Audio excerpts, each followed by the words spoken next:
Constantine, உங்களிடமிருந்தே தொடங்குறேன். ஒரு அமைச்சர் ஊழல் குற்றச்சாட்டால் தண்டிக்கப்பட்டிருக்கிறார். திமுகவுக்கு இது ஒரு பெரிய நெருக்கடி, பின்னடைவுன்னு சொல்லலாமா? அப்படி பார்க்க வேண்டிய அவசியம் இல்லை. ஏனென்றால் இந்த வழக்கு ஏற்கனவே அவர் விடுவிக்கப்பட்ட வழக்கு. அண்ணன் பொன்முடி அவர்கள் குற்றமற்றவர். இவர்கள் சொல்வதைப் போல வருமானத்திற்கு அதிகமாக எந்த சொத்தும் சேர்த்து விடவில்லை என்று விடுதலை செய்யப்பட்ட அமைச்சர். இப்பொழுது உயர்நீதிமன்றம் அதை நிறுத்தி வைத்திருக்கிறது, குற்றவாளி என்று தீர்ப்பளித்திருக்கிறது. மூன்றாவது ஒரு மனிதர் இருக்கிறார் எல்லாவற்றிற்கும் மேலே, சுப்ரீம் கோர்ட் என்ற ஒரு நீதிமன்றம். எனவே ஒருவேளை கீழமை நீதிமன்றமும் அண்ணனை குற்றவாளி என்று சொல்லி இப்பொழுது உயர் நீதிமன்றமும் குற்றவாளி என்று சொல்லி இருக்குமே, ஆனால் ஒரு பின்னடைவை சந்தித்ததாக நாம் எடுத்துக்கொள்ளலாம். ஆனால் ஒரு நீதிமன்றம், கீழமை நீதிமன்றம் அவரை விடுவித்திருக்கிறது, உயர் நீதிமன்றம் அதை விடுவிக்க மறுக்கிறது அல்லது குற்றவாளி என்று சொல்லுகிறது. இரண்டு நீதியரசர்கள் மாறுபட்ட இடத்தில் இருக்கிற போது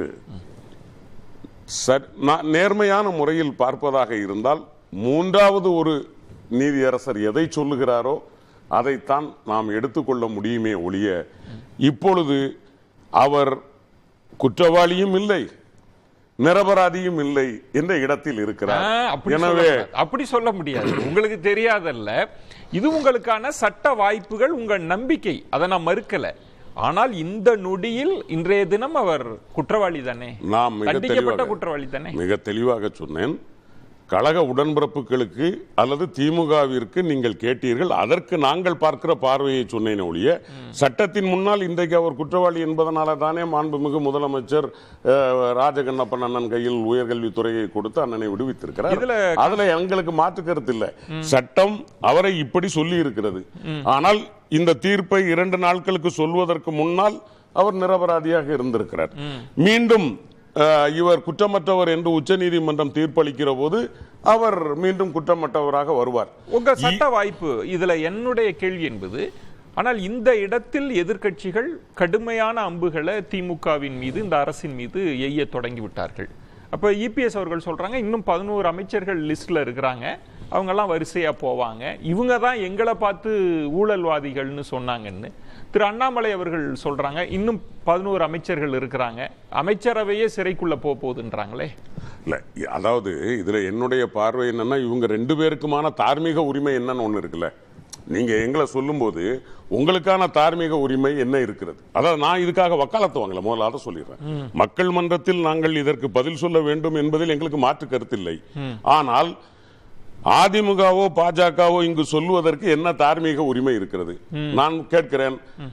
திரு அண்ணாமலையை சொல்லுகிறீர்கள், முதலில் இந்திய அரசியல் வரலாற்றில் ஒரு தேசிய கட்சியினுடைய தேசிய தலைவர் ஊழலுக்காக குற்றம் சாட்டப்பட்டு, அதுவும் இந்த தேசத்திற்கு வாங்க வேண்டிய பாதுகாப்பு உபகரணங்களை வாங்குவதில் ஊழல் செய்வதற்காக $1,00,000 வாங்கியதாக குற்றம் சாட்டப்பட்டு திகார் சிறையிலேயே இறந்து போன தலைவர் அவர், பங்காரு லட்சுமணன்.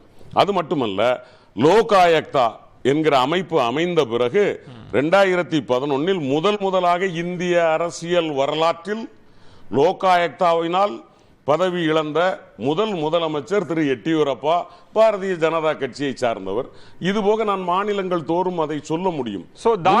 உரிமை இல்லைன்றீங்களா அவங்களுக்கு? இப்ப ஜெயலலிதா அம்மையார் முதலில் ஒரு முதலமைச்சர் பதவி வகிக்கிற போது 3 முறை இந்த வழக்குகளுக்காகவே, முதல் முறை ஓபிஎஸ் அவர்கள் 2001 ஆகட்டும், 2014 ஆகட்டும், 2016 ஆகட்டும். ஆக நான் என்ன சொல்ல வருகிறேன், எங்களை சொல்வதற்கு முன்னால் உங்களுக்கு என்ன தார்மீகம் இருக்கிறது? மக்கள் பார்ப்பாங்கல்ல, எப்பா நீ அவனை சொல்ற, சரி நீ யாரு? சார், அதை கேட்கலாம். ஆனால் இது நாள் வரைக்கும் ஒரு தார்மீக உரிமையை நீங்க கையில் எடுத்து பேசிட்டு இருந்தீங்க. இப்ப ஜெயலலிதா அவர்கள் பற்றி பேசுகிற போது, அதிமுக பற்றி பேசுகிற போது, இல்ல திமுக மீதான விமர்சனங்கள் வரப்ப குற்றச்சாட்டு 1000 இருக்குங்க, யாராவது ஒருத்தர் தண்டிக்கப்பட்டிருக்கிறாரா சொல்லுங்க அப்படின்னு கேட்டீங்கல்ல. இந்த நொடி ஒருவர் தண்டிக்கப்பட்டிருக்கிறார். அது உங்களுக்கு பெரிய சிக்கல் தானே? இல்ல, இந்த நெருடலை நான் ஏற்றுக்கொள்கிறேன். இதை நான் பின்னடைவாக பார்க்கவில்லை. இந்த நெருடல் எங்களுக்கு இருக்கிறது, நான் மறுக்கல. ஏன்னா இது முதல் முறையா இப்படி நடந்திருக்கும் போது அப்ப இதுவரைக்கும் நீங்க சொல்லிட்டு இருந்தீங்களேப்பா இப்ப இப்படி நடந்திருக்கே என்ற கேள்வி வரும்.